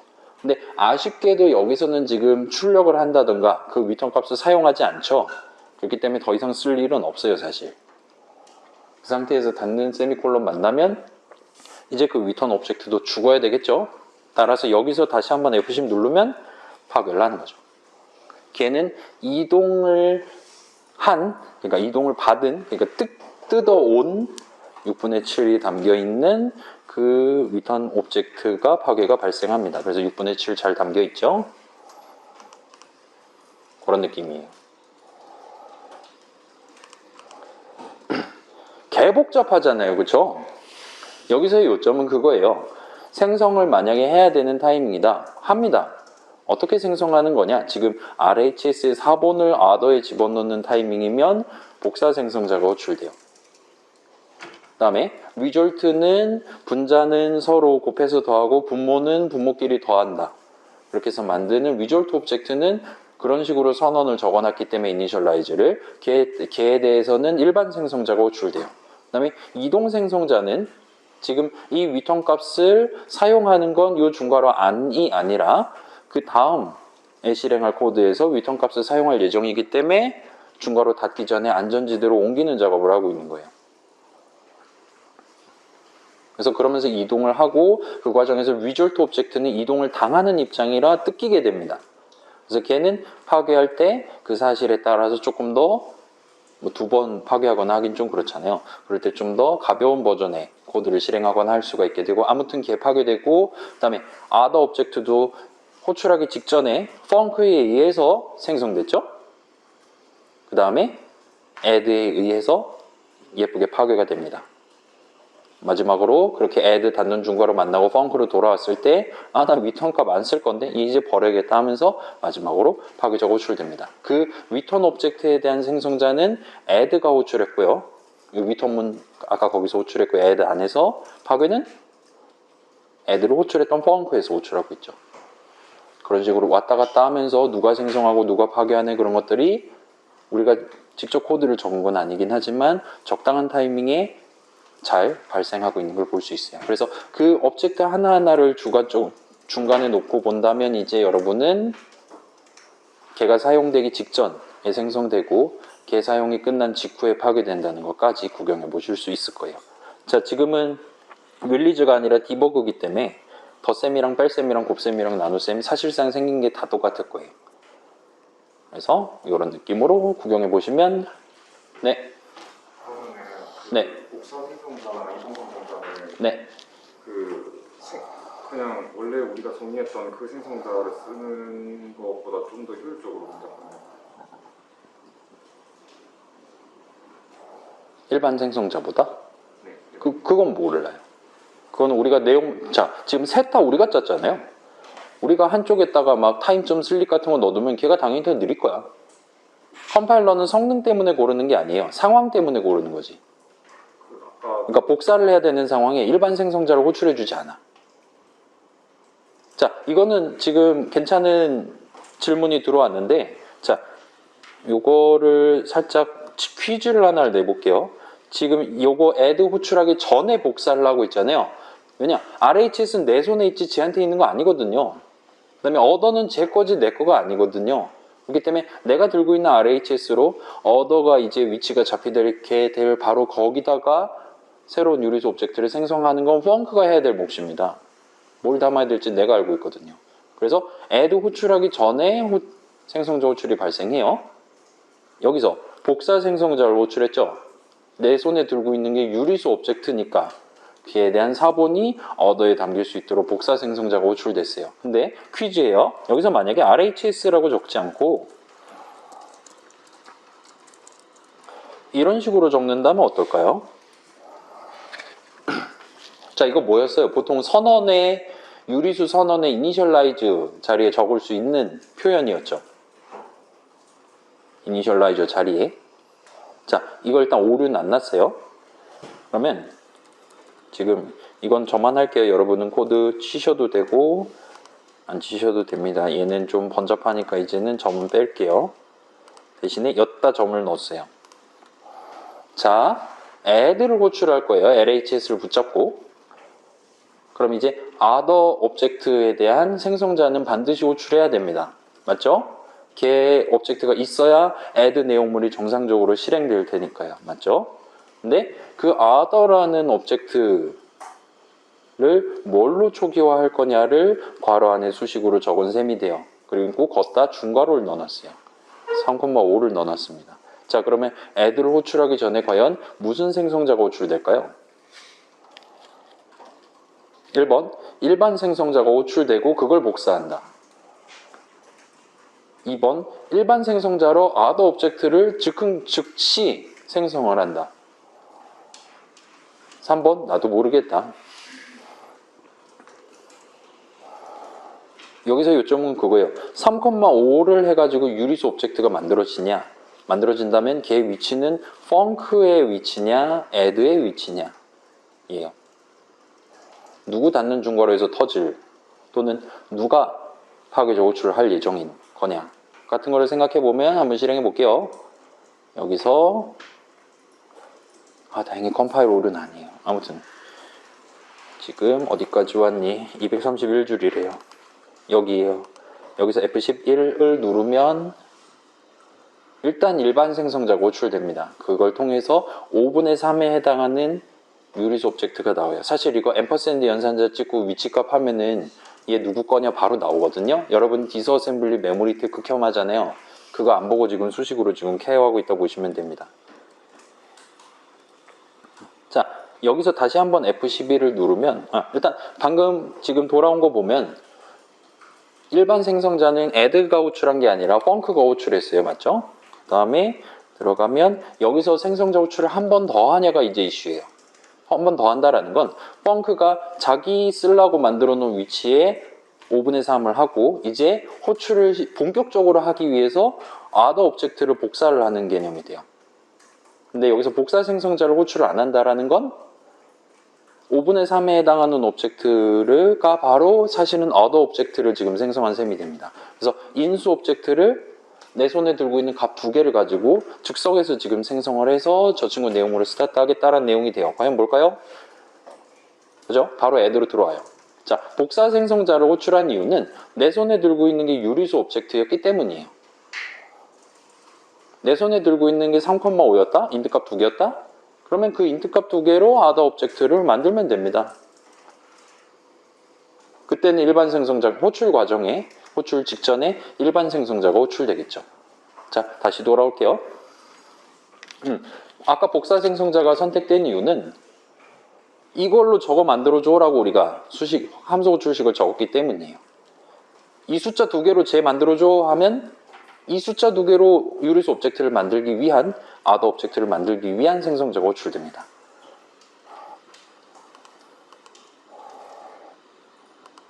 이거는 저도 지금 아리까리한데 한 번만 해볼게요. 요거는 제 기억이 맞다면 아까랑 똑같이 나와야 되는데 일단 일반 생성자 호출됐고요. 아, 다행이다. 그래서 그런 느낌으로 봐주시면 되겠습니다. 괜찮아요? 지금 아까 전에 적은 중괄호 표현은 사실 얘랑 동치인 거예요. 근데 얘를 안 적어도 됐던 이유는 되게 조금 우리 후반부에서 엄청 중요한 단어가 튀어나오면서 그거는 나중에 본격적으로 구경을 해보겠습니다. 근데 아까 원래 질문 왜 복사 생성자가 호출됐냐는 other 오브젝트를 일단 생성해야 되는 타이밍이었고 왜냐? add 호출을 하려고 하고 있으니까. 근데 add 호출을 하는 펑크 입장에서 호출식 괄호 안에 유리수 오브젝트를 넣어놨기 때문에 그래서 유리수를 받는 버전을 골라준 거예요. 그래서 int 2개를 넣는다면 int 2개로 유리수 오브젝트를 만드는 생성자가 골라졌을 겁니다. 그럼 여러분 이렇게 질문할 수 있겠죠. 왜 복사 생성자입니까? 이동 생성자가 아니라라는 질문을 할 수 있겠죠. 이동 생성자는 뭐예요? 걔는 뭐라 그래야 될까요? 좀 되게 야만적인 친구란 말, 다 뜯어오는 개념이란 말이에요. 근데 이거 지금 add 호출했다고 아까 RHS 버전으로 돌아갈게요. 자, 이거 호출했다고 RHS 오브젝트 뜯기면 안 되는 거잖아요.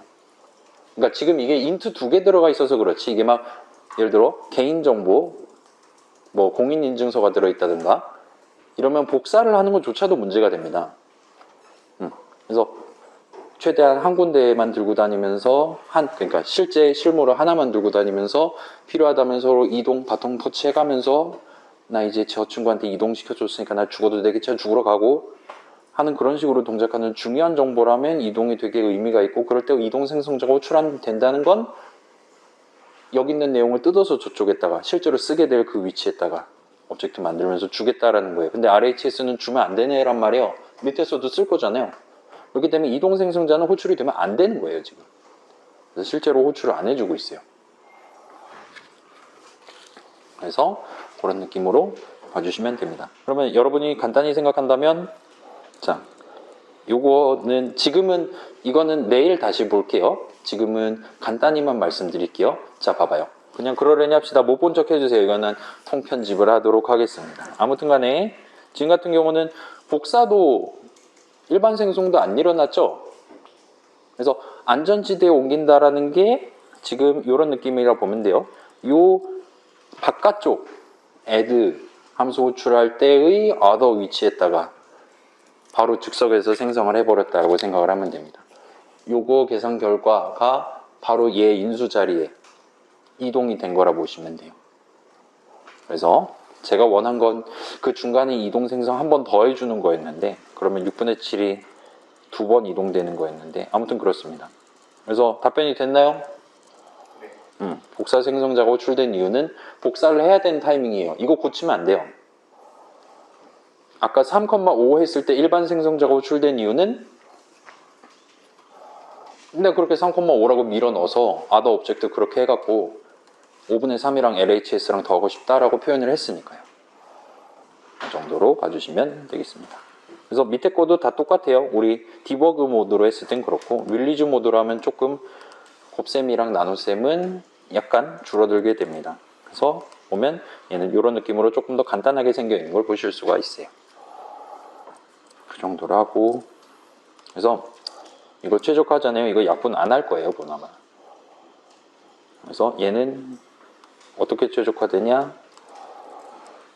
이렇게 최적화됩니다. 리절트 생성자 호출하면 무조건 약분하고 나오잖아요. 약분 2번 하는 건데 2번 하는 게 의미가 없다는 걸 알 수 있거든요. 그래서 리턴 리절트 해서 이거는 한 줄로 바뀌고 그런 식으로 진행하게 될 겁니다. 그러면 아까랑 비슷한 표현이죠. 아까 호출식의 중괄호 때리는 거랑 리턴문의 수식의 중괄호 때리는 거랑 되게 비슷하게 생겼잖아요. 이동을 한 번 덜 할 수 있게 되는 거죠. 그러려니 합시다. 그래서 자, 방금 봤던 그 새로운 2가지 버전의 생성자들을 복사 생성자, 이동 생성자라고 불러요. 자, 여러분 38분 남았습니다. 자, 복사 생성자, copy constructor는 원본이랑 동일한 값을 좀 더 정밀하게는 아니다. 요건 딱 요 정도까지만 하는 게 낫겠네요. 동일한 값을 갖도록 새로운 오브젝트를 이니셜라이즈 하는 셈이 돼요. 그래서 걔가 5분의 3이었다. 나도 5분의 3이 되면 성공인 거예요. 그 과정에서 중요해요. 복사니까 원본 오브젝트는 변경되지 않습니다. 이동 생성자는 이게 아주 되게 야만적인 친구예요. 원본이 소유하고 있었던 오브젝트들을 다 뜯어와서 자기 거로 만들어 버려요. 그래서 소유라는 단어가 갑자기 뭐요? 무슨 일입니까? 아, 그래요? 알람은 50분에 맞춰주세요. 자, 그래서 소유라는 굵은 글씨는 내일 이제 본격적으로 다뤄보도록 하겠습니다. 소유, 영어로 뭐예요? 소유인가요?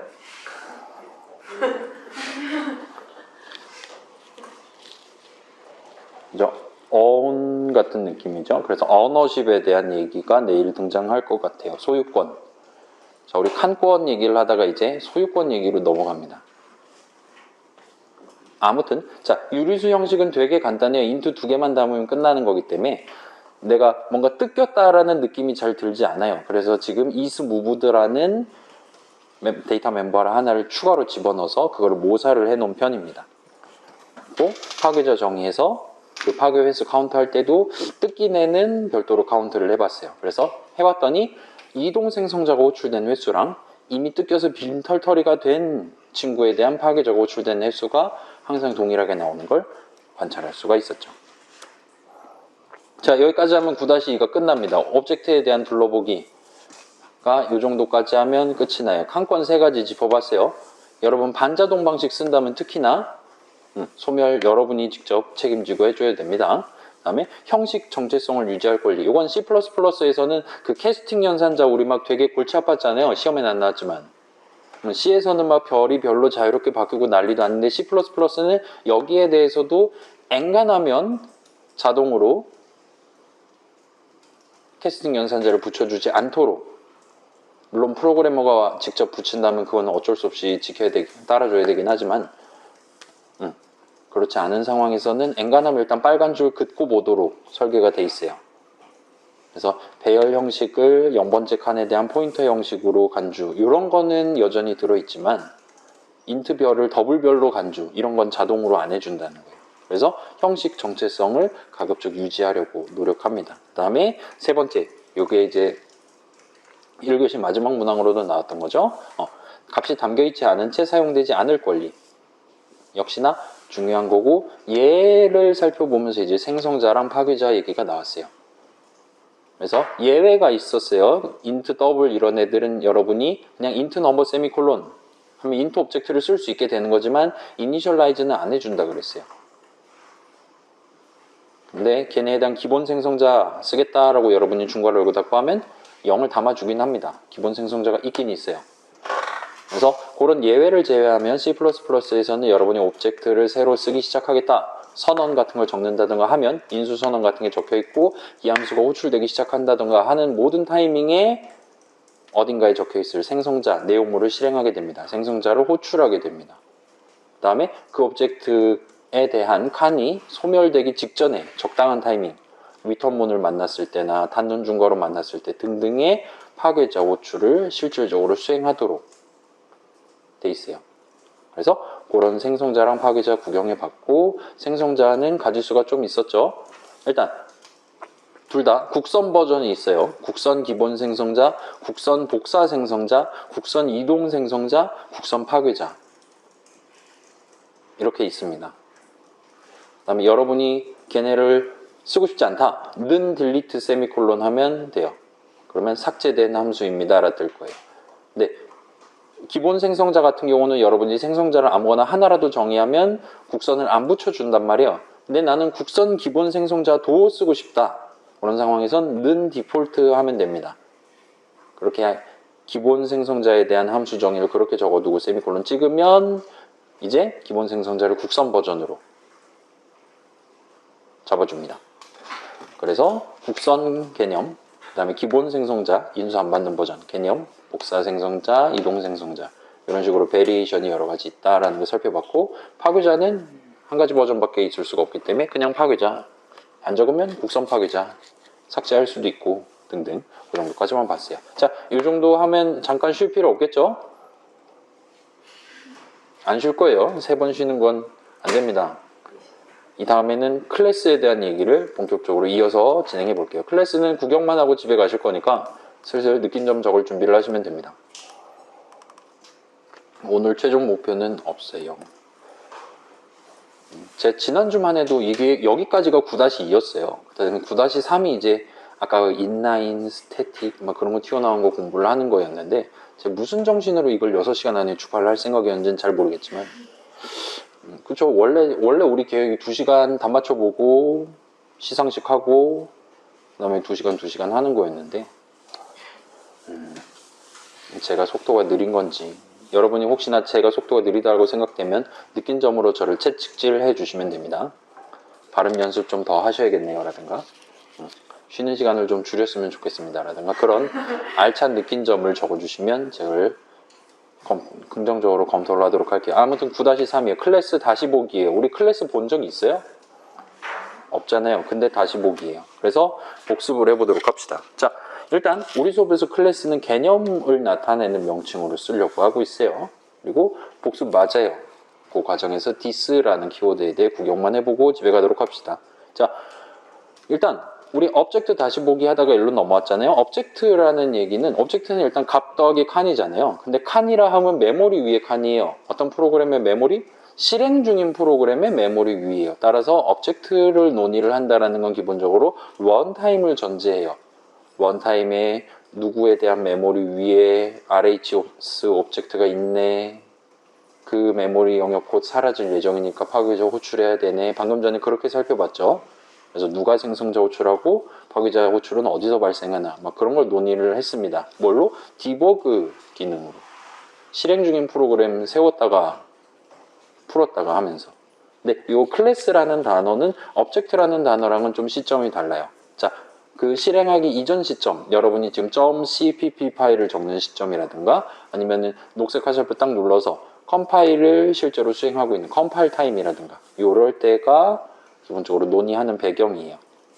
그래서 여러분이 코드 적는 시점에 고려할 수 있는 2가지 핵심 관점으로 데이터랑 코드를 우리가 얘기를 한 적이 있죠. 걔네를 서로 연계해 가면서 쓰는, 해서 데이터와 코드의 연계, 그게 6-1인가 그랬을 거예요. 그 다음 6-2가 데이터 앤드 코드라는 제목으로 하면서 거기서 이제 우리가 게임 같은 거 만들어 봤잖아요. 그거를 살짝 회상하면서 내일로 넘기기 위한 준비를 하고 있다 보시면 됩니다. 근데 그때는 우리가 구조체 정의를 다뤘어요. 요거는 지금 당장 저랑 같이 비주얼 스튜디오에 다녀와 보도록 하겠습니다. 여러분한테는 지금 4번 예시가 있겠죠? 사실 다른 예시를 쓰셔도 돼요. 이 친구 구조체잖아요.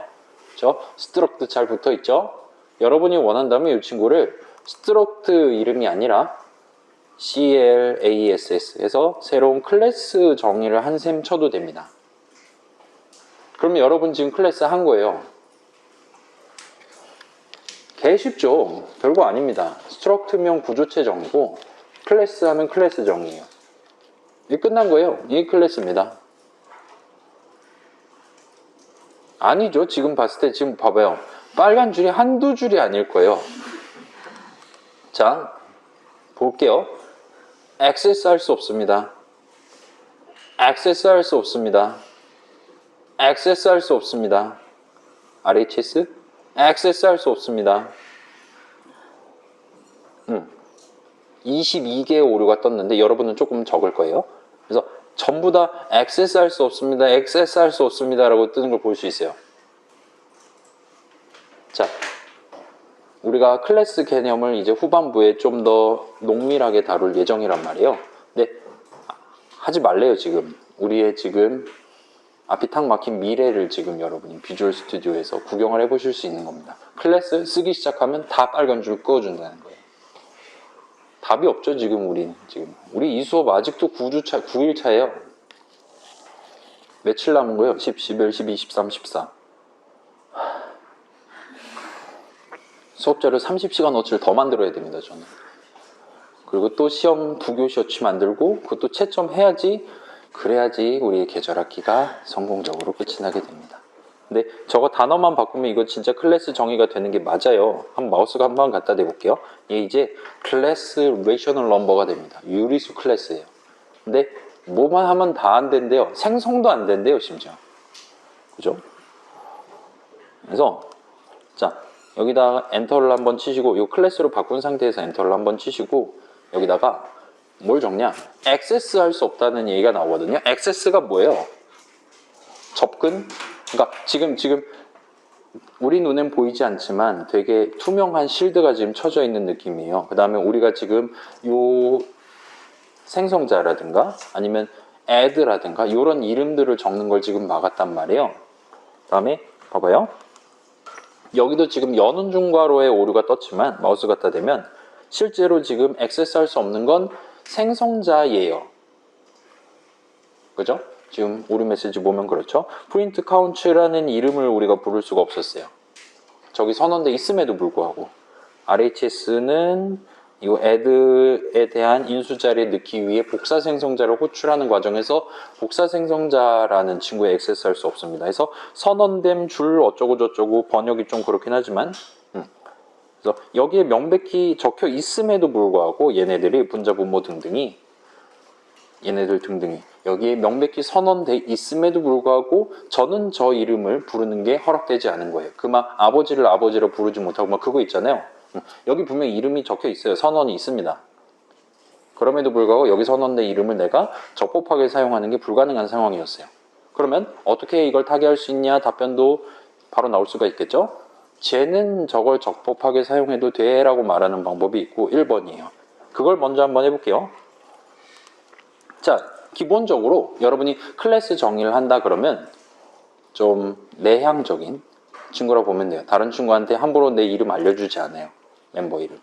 근데 여러분도 우리 지금 요즘 20대의 삶은 우리 포스트 코로나 시대 요즘 20대의 삶은 그렇게 막 너무 자유분방하지 않잖아요. 특히 이제 공대생 친구들이라든가 집에서 과제하기 힘들고 막 이러니까 사람을 많이 만날 기회가 없습니다. 그럼에도 불구하고 여러분이 한두 명쯤은 가지고 있는 게 친구라는 게 있잖아요. 친구 선언을 합니다. 누굴 친구 선언하냐? 메인은 내 친구라고 선언을 합니다. 아, 미안해요. 인투 메인이 아니지. 여기서는 보이드 펑크, 펑크는 내 친구라고 선언을 합니다. 펑크는 내 친구라고 선언을 해두면 그걸 어디다 했죠 지금? 자, 유리수 개념을 창시하는 사람이 자기 중괄호 안에다가 이따 펑크 어디인지 모르겠는데 아무튼 걔 내 친구임 하고 지금 말을 적어 놓으면 마법같이 빨간 줄이 사라져요. 자, 왜 빨간 줄이 사라지냐? 아까 빨간 줄이 적혀 있는 이유는 액세스 할 수 없기 때문이었어요. 네? 이젠 액세스 할 수 있어요. 왜? 친구니까요. 사랑과 우정이 있는 C++입니다. 근데 여전히 오류가 난 부분은 있어요. 물론 메인은 내 친구가 아니거든요. 그러면 우린 타겟책은 또 한 번 난 사실 친구가 2명이지 하면서 이러면 이제 얘는 정상적으로 실행되겠죠. 자, 이런 방법이 있고 그 다음에 나는 좀 외향적인 느낌으로 좀 인생을 살고 싶어요. 그럴 땐 이제 이거 밑에 있는 이름들은 누구나 다 부를 수 있는 이름들이다 라는 느낌으로 퍼블릭을 적어주시고 콜론을 찍어주시면 됩니다. 그러면 자, 요 밑에서부터는 내 친구가 아니라도 누구나 액세스 할 수 있다. 어떤 요 선언들을 액세스할 수 있다. 아무나 이 이름 부를 수 있다. 그 생성자라면 아무나 생성자 호출할 수 있다 같은 느낌으로 여러분이 누가 유리수 개념 창시하는 사람이 자기 중괄호 안에다가 여기서부터는 퍼블릭이라고 적어두면 친구가 아닌 애들도 저 이름을 어떻게 선언되어 있나를 볼 수가 있게 되는 거죠. 그리고 자 이렇게 해놓고 보는 게 바로 우리 원래 버전 얘랑 기본적으로 동치라 보시면 돼요. 그래서 클래스랑 스트럭트의 기본적인 차이점은 방금 그거밖에 없어요. 스트럭트는 기본적으로 퍼블릭이에요. 되게 자유분방한 친구야. 아무나 뭐 분자부 뭐 네가 알아서 값을 바꾸든가 자유롭게 하세요. 같은 느낌으로 해놨고 클래스는 조금 그거에 비하면 내향적인 친구예요. 제가 친구인데 너 말고는 안 돼? 이렇게 할 수도 있고 아니면 원한다면 내가 클래스긴 하지만 요 밑에서부터 누구나 다 볼 수 있다라는 식으로 퍼블릭 콜론과 같이 미리 적어둔다면 마치 구조체인 것처럼 쓸 수가 있게 되는 거예요. 그래서 자 구조체 정의 역시나 지금 우리가 논의하려고 하는 클래스 개념 C++의 클래스 개념을 도입하는 방법 중에 하나라 보시면 돼요. 요 퍼블릭 얘기는 내일은 하기 힘들 것 같고요. 다다음 시간에 같이 한번 논의를 해보도록 합시다. 괜찮아요? 우리가 이제까지 구조체랍시고 유리수 구조체 유리수 정의를 했는데 사실 개념상으로는 걔도 이미 어엿한 C++ 클래스 개념이 잘 탑재되어 있는 친구라 보시면 된다는 거예요. 그래서 우리 수업에서는 이 클래스 세 글자를 적어 놓는다면 한국어로 적어 놓는다면 개념을 칭하는 게 되고 구조체라든가 CLASS를 적는다면 걔는 형식이 될 거예요. 그 다음에 구체적인 형식 이름 클래스 게임이라든가 이런 걸 적어야 된다면 그때는 우리 이제까지 적었던 느낌대로 도둠체로 표시를 하도록 하겠습니다. 의외로 우리 수업에서 지금 C코드, C++ 코드를 인용할 때는 도둠체로 지금 바꿔서 보여드리고 있었어요. 파이썬 코드는 콘솔라스로 해서 보여드리고 있었어요. 장인정신이죠, 이런 게. 여러분도 근데 자기 발표 자료 같은 거 만들 때 인용하는 건 폰트를 좀 바꿔주면 좋을 것 같아요.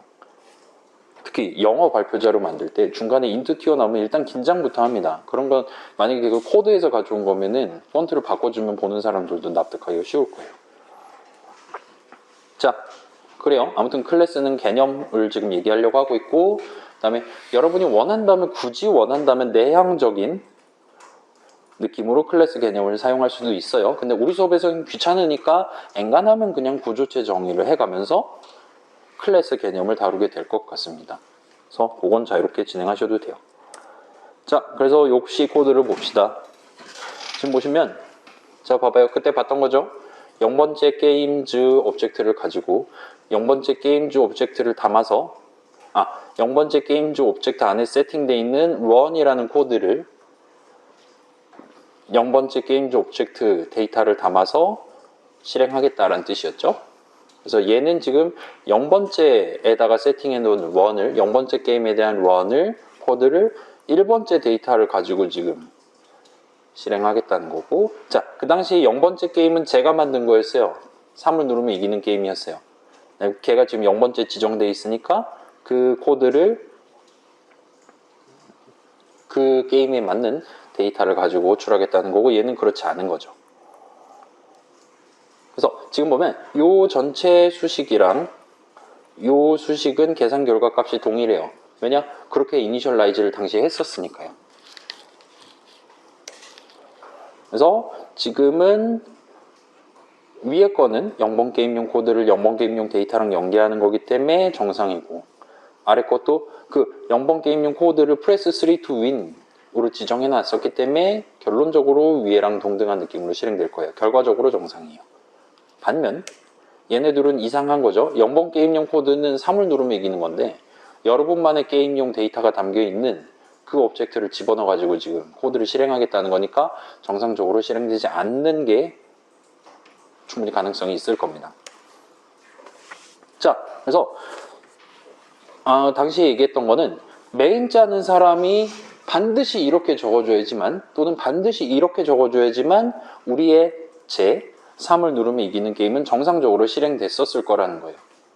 그 사람이 이런 식으로 요상하게 적었다.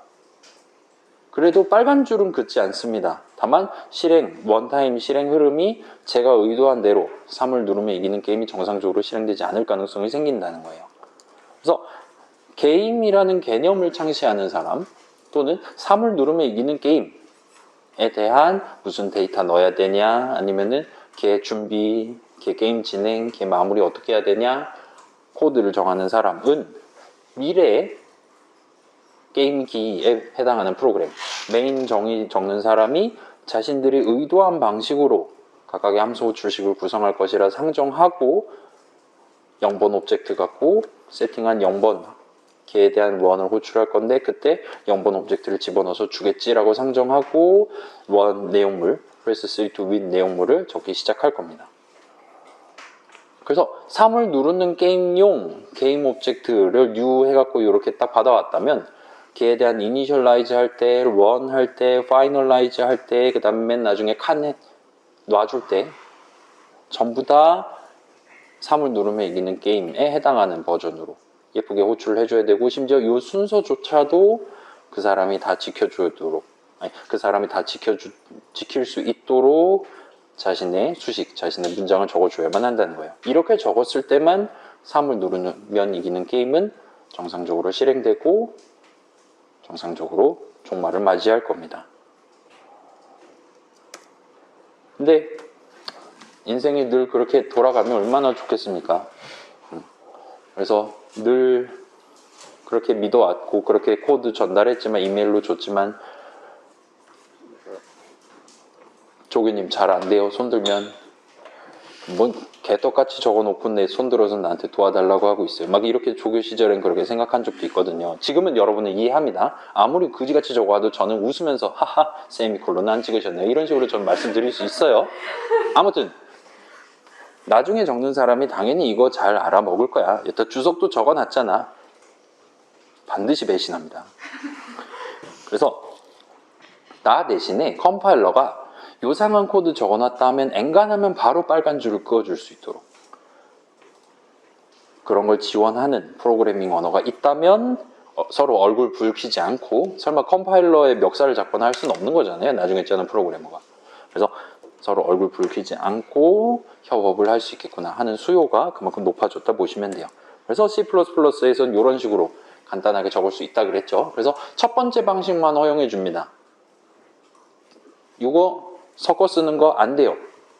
이거 또 안 돼요. 얘는 사실 위에 거랑 동등한 느낌으로 실행됨에도 불구하고 이런 식으로 콜하는 걸 일부러 막아놨어요. 얘는 지금 제대로 실행한, 얘랑 동치인 거고 제대로 실행 안 되는 거니까 막는 게 좋은 것 같고요.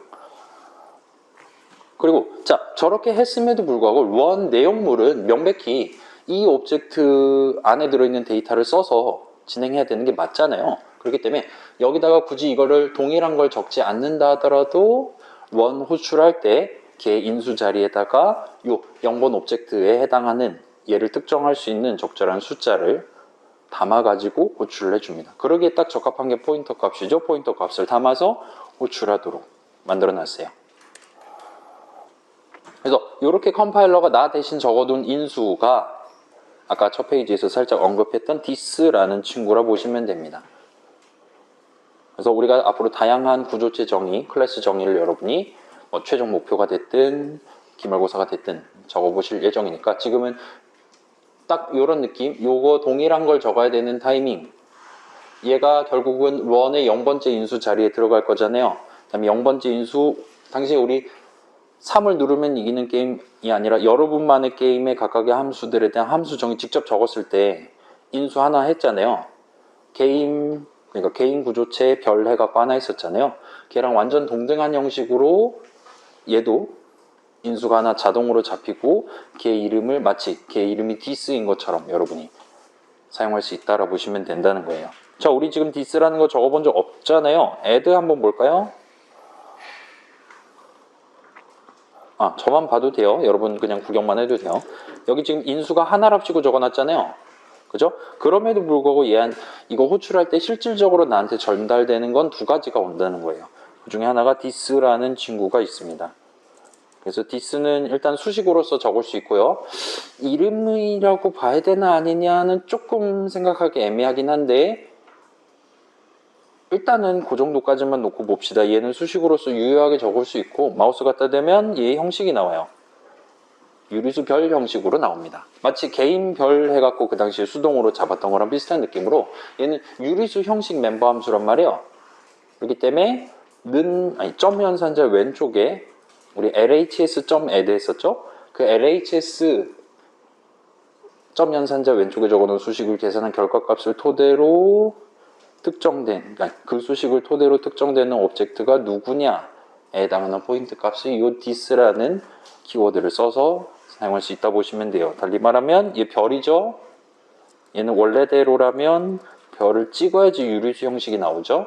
그 다음에 점을 하면 걔 멤버를 쓸 수 있는 거죠? 근데 그러지 않고 오른쪽에 붙이는 화살표 연산자를 쓰면 목표를 달성할 수 있다 그랬죠? 그래서 this, 그러니까 점 왼쪽에 있던 걔 add니까 좌항의 분자를 특정하고 싶을 때 여러분이 이런 수식을 사실은 적을 수가 있었던 거예요. 우리가 한 번도 적진 않았지만 대충 그 정도까지만 리마인드 해둔 상태에서 가도록 합시다. 자, C 시절에는 이렇게 짜면 얘 3을 누르면 이기는 게임 정상적으로 실행할 수 있었어요. 근데 C++에서는 어떤 오브젝트 안에서 그러니까 어떤 형식을 정의할 때 어떤 오브젝트 안에 있는 멤버 데이터랑 연계해가지고 동작하도록 그렇게 설계해둔 코드가 있다면, 다시 말하면 어떤 클래스의 멤버 함수가 있다면 걔는 오브젝트를 거치지 않고 화살표 연산자나 점을 왼쪽에 찍지 않고 직접적으로 호출하는 걸 할 수 없도록 막아놨어요. 무슨 얘기냐면, 자, 지금 add 호출할 때 우리는 항상 점 add를 했잖아요. 그죠? 그래서 맨땅에서 add 하면 절대로 저 add로는 간주가 되지 않는다는 겁니다. 저 add는 지금 rational number 콜론 add죠? 이거 적으면 될까? 흐흐흐 해갖고 하면 빨간 줄이 더 길어졌어요. 호출 한번 해볼까요? RHS. 여전히 빨간 줄이에요. 마우스 갖다 대면 비정적 멤버 참조는 특정 개체에 상대적이어야 합니다. 하지 말라는 거죠? 꺼지라는 걸 보실 수가 있습니다. 그래서 얘는 무슨 얘기냐? 여러분이 이걸 호출을 하려면 옆에 무조건 점을 찍어야만 인정해 준다는 거예요. 이건 이제 지금 형식이 안 만든다는 거고 이렇게 맞춰주기만 한다면 목표 달성할 수 있는 거죠. 그래서 add라는 걸 그냥 호출하는 걸 원천적으로 차단해 놨어요.